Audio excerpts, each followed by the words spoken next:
me chamou a atenção nesse caso aí de Manaus, Fabiola, é que a prefeitura soltou uma nota atribuindo a tragédia às chuvas. 96 milímetros de água nas últimas horas, e isso teria precipitado o desmoronamento que produziu essas mortes em Manaus. E há em Manaus, segundo a própria prefeitura, 62 áreas de risco, alto risco. Essa, onde houve esse desmoronamento, é uma dessas áreas de alto risco. E sempre, como em outros casos, a morte é atribuída ao aumento repentino do volume de água.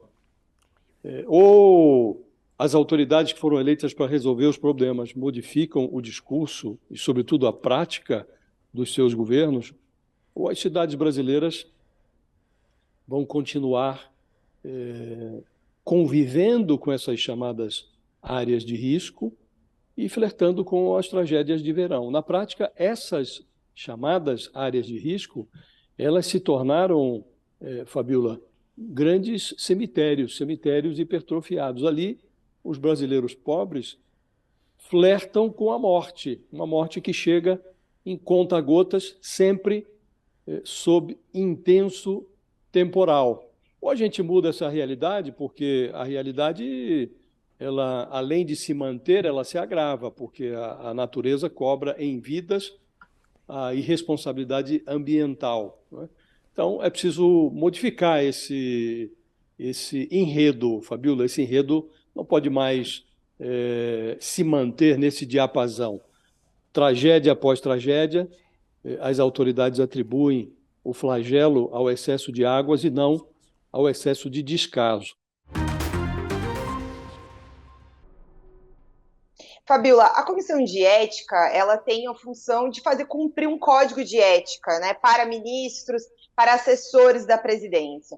Então, assim, como tem questões também do ponto de vista ético para serem apuradas, né, ou seja, por que é que foram lá recuperar essas joias um ano depois? Por que foram enviados esses assessores? Por que foram envolvidas essas pessoas? Quem deu ordem para quem? Então, assim, tudo isso está sob investigação na Polícia Federal, mas agora também, a partir de um procedimento dentro da Comissão de Ética, também vai ser avaliado. Ali vai se avaliar, do ponto de vista ético, questões da administração pública, não crimes, né? Eles não têm uma atribuição criminal. Mas tudo que for apurado também pode colaborar nas investigações criminais.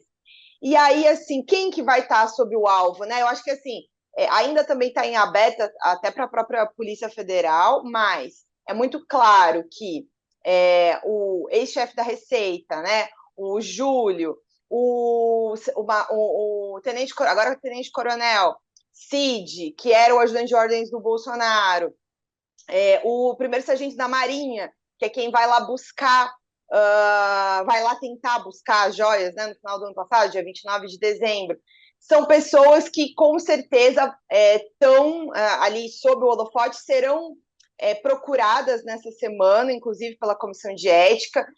Eles vão receber ofícios ali com pedidos de esclarecimento sobre esse caso.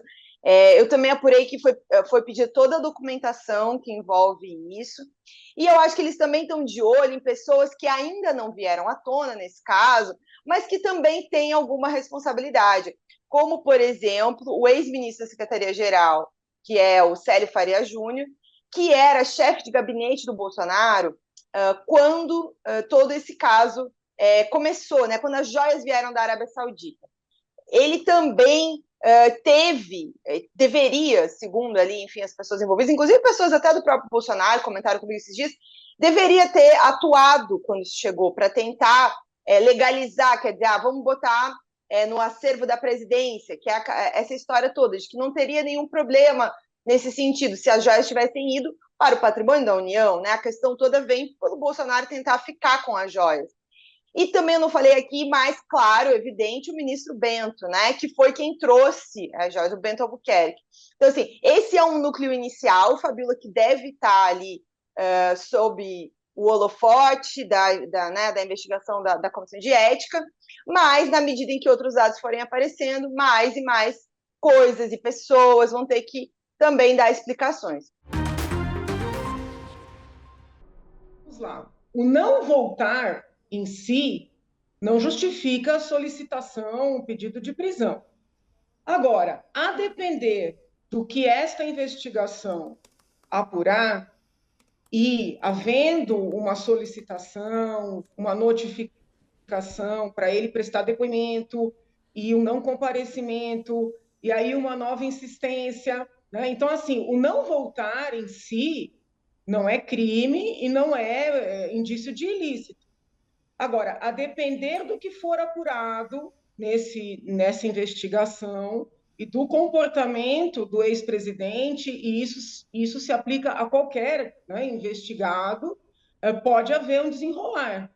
Né? Eu não acho que seja prudente o presidente seguir no exterior.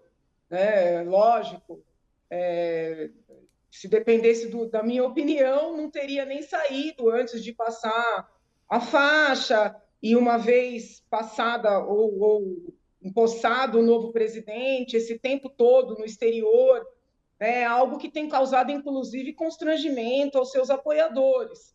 Mas, na medida em que surge essa situação, que é uma situação que precisa ser esclarecida, seria prudente que ele retornasse. O simples fato dele estar no exterior não justifica automaticamente um pedido e o deferimento de uma prisão. Agora, vamos supor, se eu fosse advogada dele, né, eu aconselharia a voltar. Eu aconselharia a voltar. E aqui eu não estou fazendo um juízo político. Do ponto de vista político, ele já deveria estar aqui há muito tempo. Tá? Estou falando do seu ponto de vista jurídico. O depoimento do ex-ministro, eu entendo que seja fundamental, mas as perguntas precisam ser mais detalhadas. As perguntas precisam ser mais detalhadas. Não é só perguntar, foi presente, não foi presente. A pergunta é, por que quando a autoridade saudita entrega o presente, apenas o cavalo é fotografado? Por quê? Porque não existe a fotografia da joia, que, na verdade, é o maior dos presentes. Por quê? É crível que alguém entregue um presente de 16 milhões sem avisar o valor que está sendo transportado? Então, existem muitas perguntas, tá, que devem ser formuladas ao ex-ministro de forma detalhada. Qual?